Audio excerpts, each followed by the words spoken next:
ตสังขารบาจีนางตังเทียงละครคอนแยงข้างนั้นหันมาเอียงขันข้างนี้สังคือน้ำแม่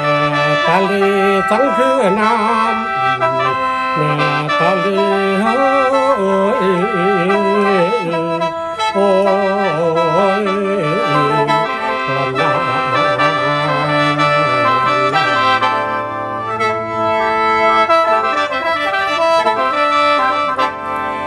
ผมพุทโธจันทร์ผู้ขอด้วยไฟในทองโอ้เรื่องรถทำเนียงที่อ่างทำน้องคืนแอวอีกฝั่ง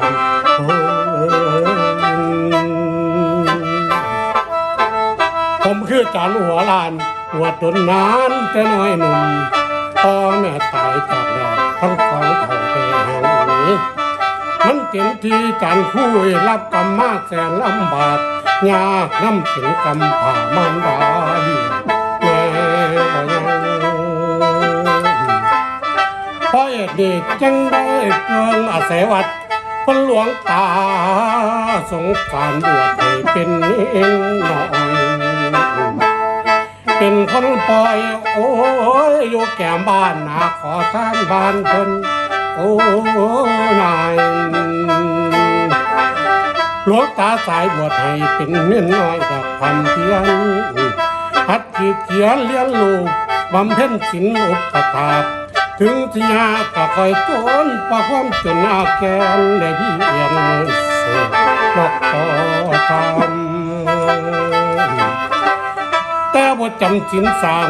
12 ปีได้ผลผ่าน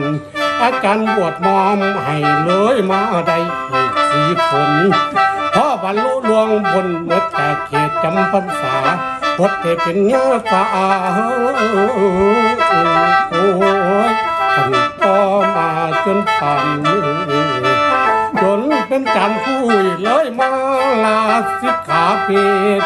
เหตุพอทนกันบ่ได้เลยลา